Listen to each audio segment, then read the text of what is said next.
Hello, I'm Julie Kennedy. I'm a K-12 educator and a journalist.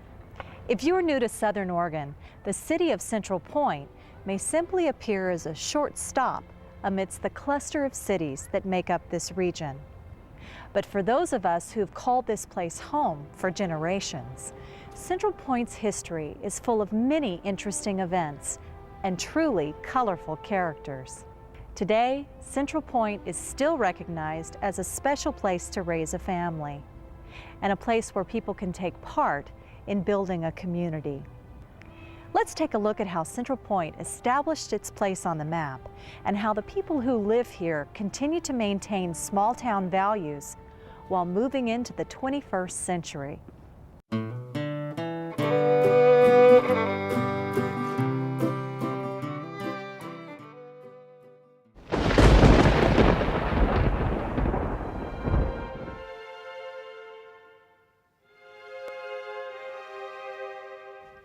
Long before humans arrived, there existed a deep and dynamic gorge in what would one day become known as Southern Oregon's Rogue Valley.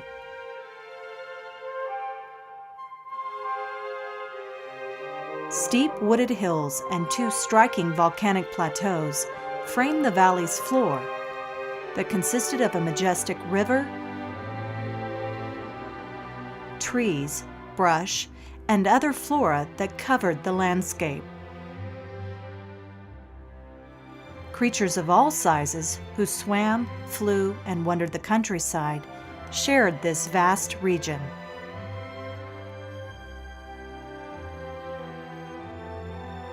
Takelma, Shasta, and Athabascan bands of Native Americans lived along the Rogue River and its tributaries. These early inhabitants survived primarily on hunting, fishing, and the gathering of acorns and other plants.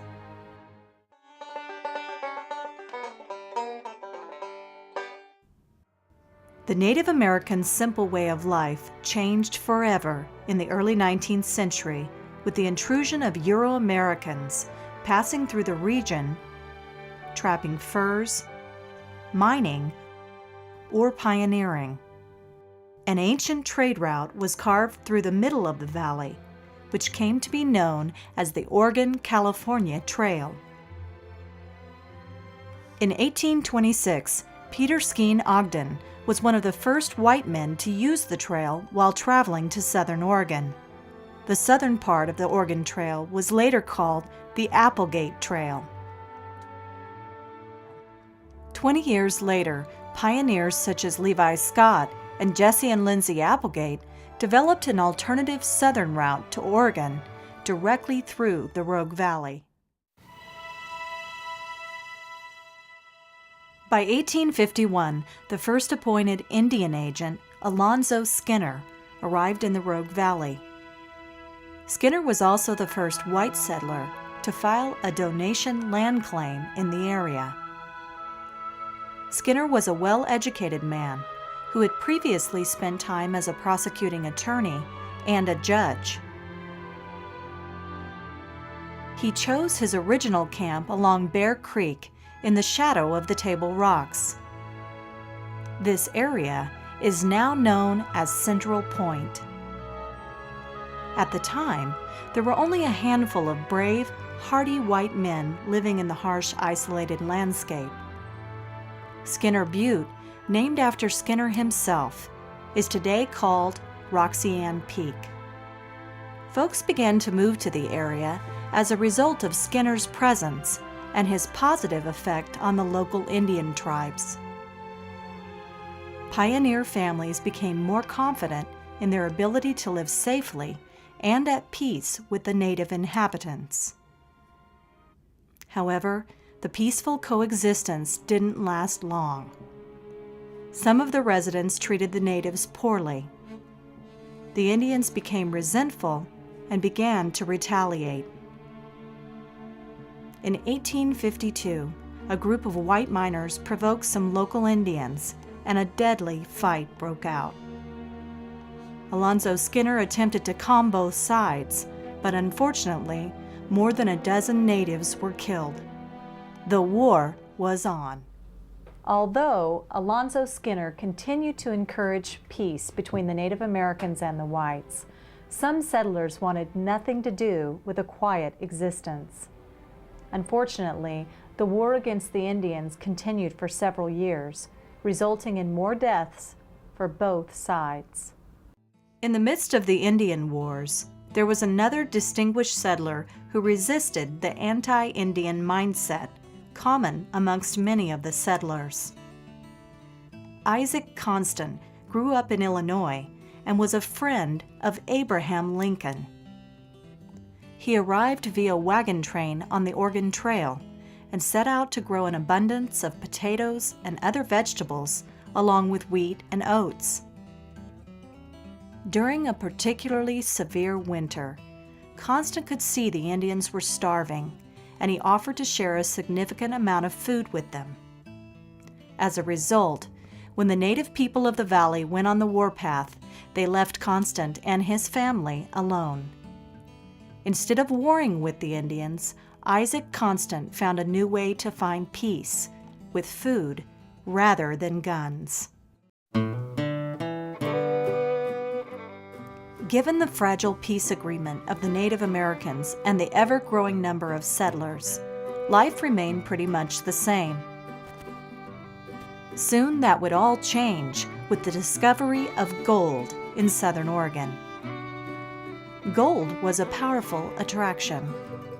When news of its discovery reached other locations, family after family moved in and settled on more donation land claims.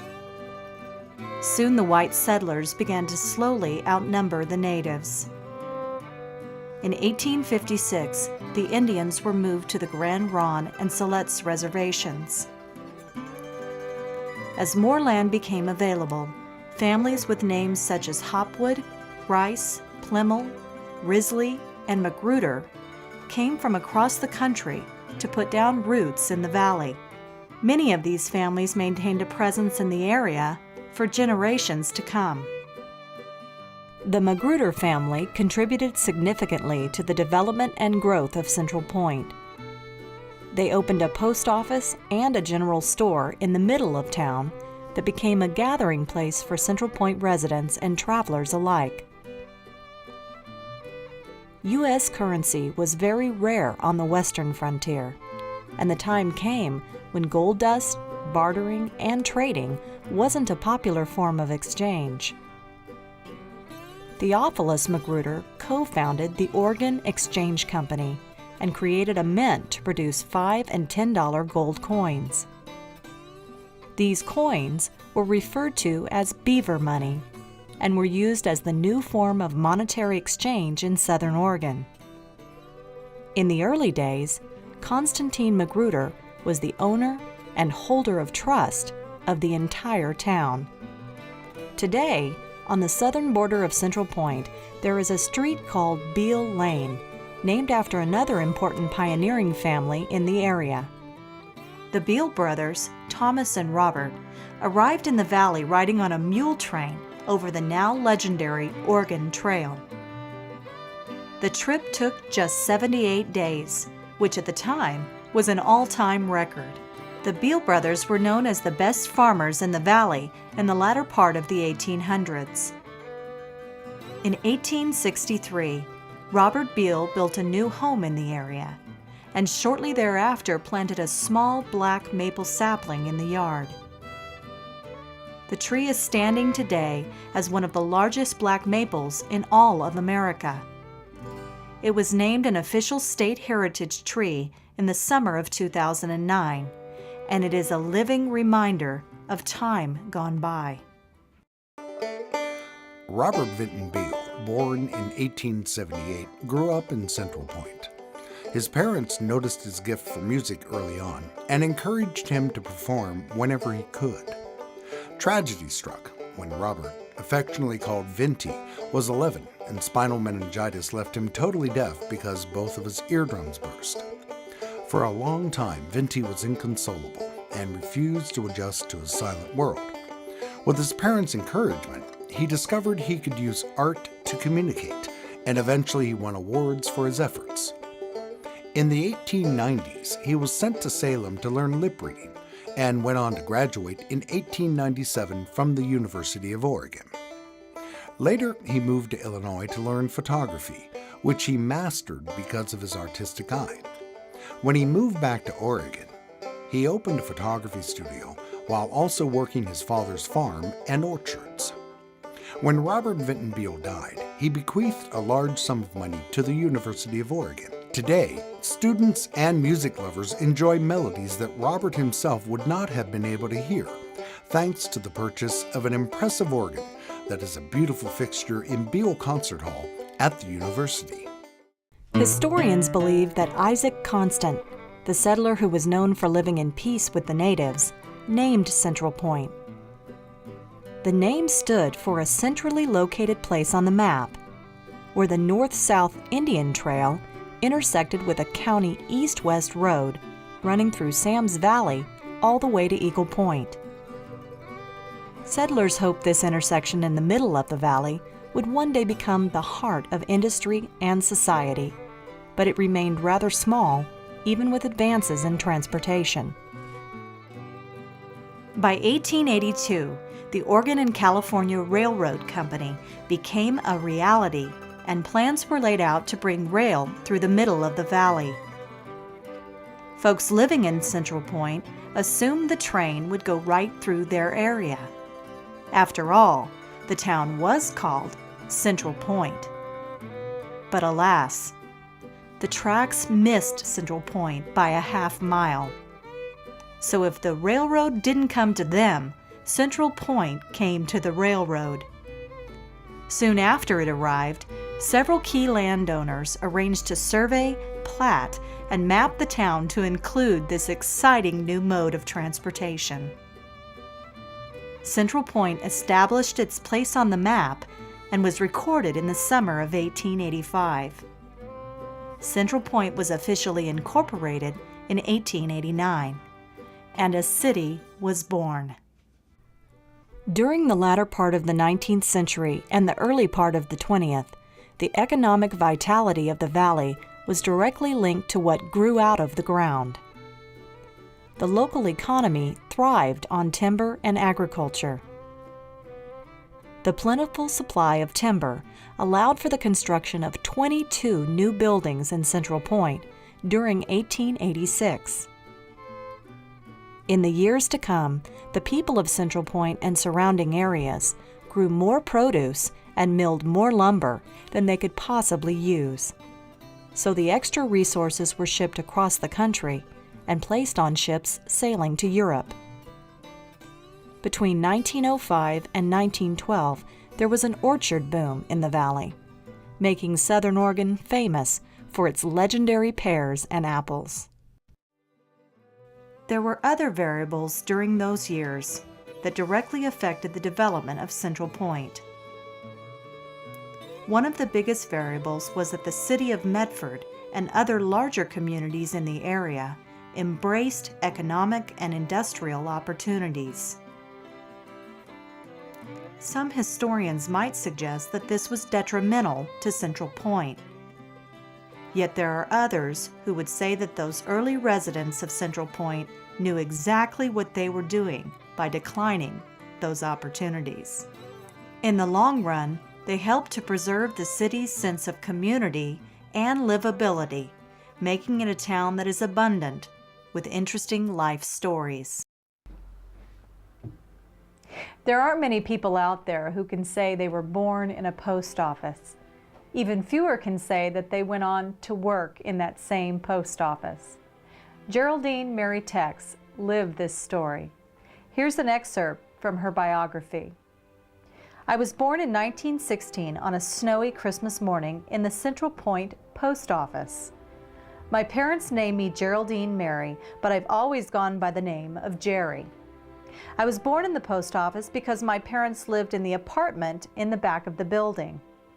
My dad told everyone that the mailman brought me, and I always wondered if old John Alberts with his wooden shoes put me in the mail cart to bring me from the depot to the post office.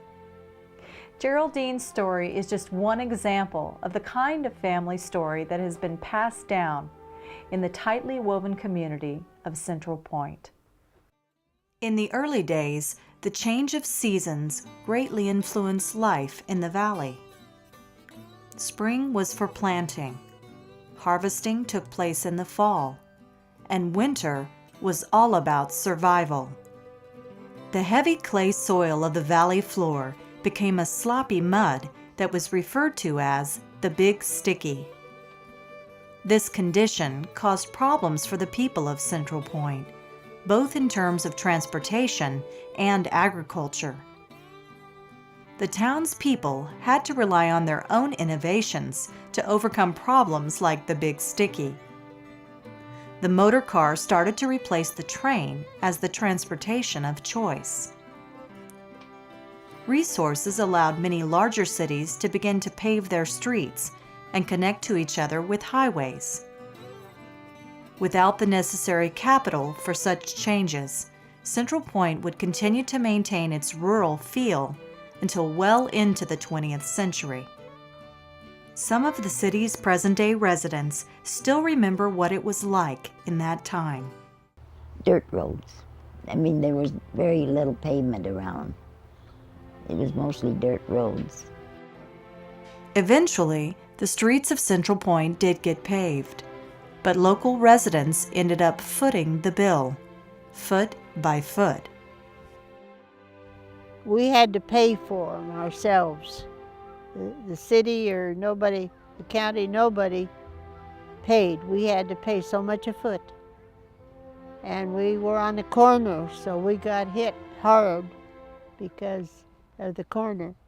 I know that we finished a project this last month, that we paved the last gravel street in Central Point. And the city's been incorporated since 1889. This is our 120th birthday, so it took us 120 years to get all the streets paved. Aside from paved streets, Central Point advanced over the years with improved infrastructure. There are many success stories, such as an acclaimed creamery and grain mill, sidewalks, sewer systems, and water supplies. During the first few decades of the 20th century, Central Point flourished. Then, the boom went bust.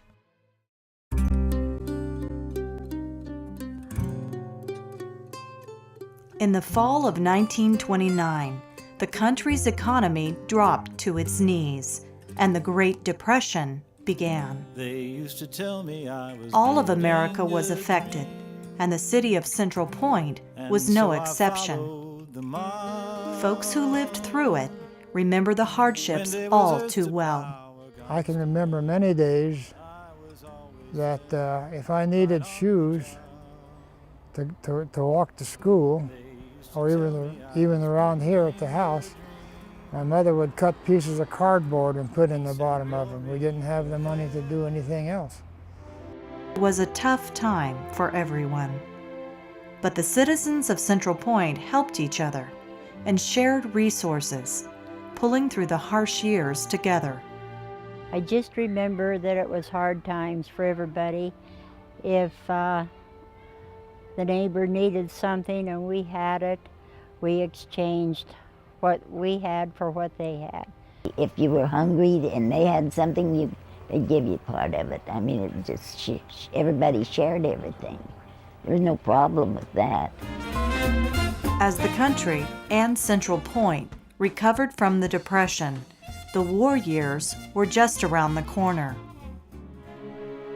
Camp White became populated with soldiers and eventually German prisoners of war. Residents today have specific memories of the Camp White days.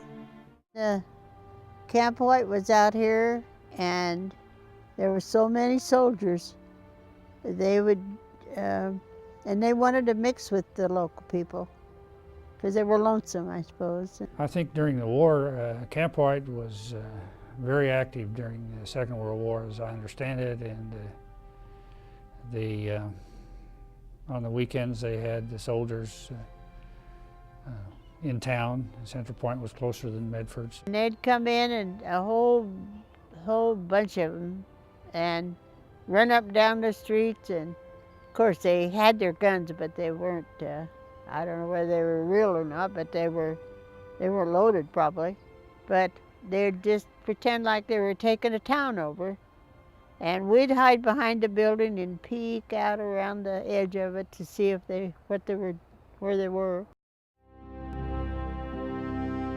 As World War II raged on, Central Point's citizens showed dedication to the effort through contributions in manpower and local resources. Central Point, percentage-wise, had more people in the service than any place in the country. After World War II, the valley once again prospered through a lumber boom, supplying the rest of the country with massive amounts of milled timber. This timber fed the construction industry through the growth years of the 50s and 60s. Moving into the latter part of the 20th century, various factors led to the dramatic decrease in logging and lumber mills, and a slowdown in the orchard boom. It's changing, but agriculture hasn't gone away, and I don't think it will go away. I think agriculture is going to remain, probably won't be the mainstay of the area, but I think it's still going to be a strong aspect of life in Central Point and in Jackson County. As Central Point and the rest of Southern Oregon face new and emerging economic times, infrastructure continues to improve as new and diverse businesses come to town. Instead of having an economy based on lumber and fruit, the valley is becoming a regional hub for technology, healthcare, retail, and manufacturing. Today, Central Point maintains its livability while supporting a climate of collaboration with citizens, developers, and business.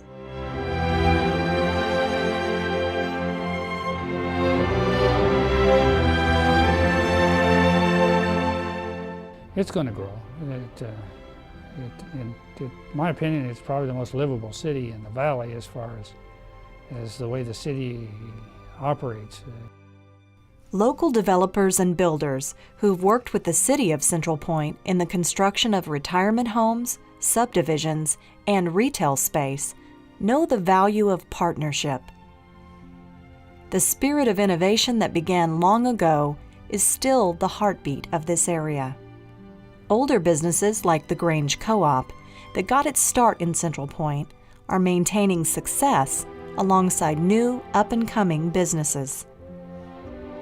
The city that boasts of having the first YMCA in the valley is still known to offer high-quality recreation to individuals and families. City officials plan to improve upon and add to opportunities that build up the community.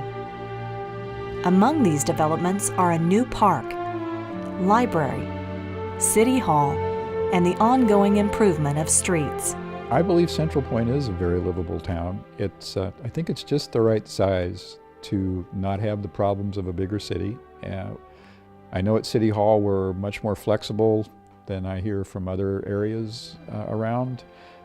I think if you talk to developers, they will tell you they would rather do business in Central Point than just about any other city here because we get it.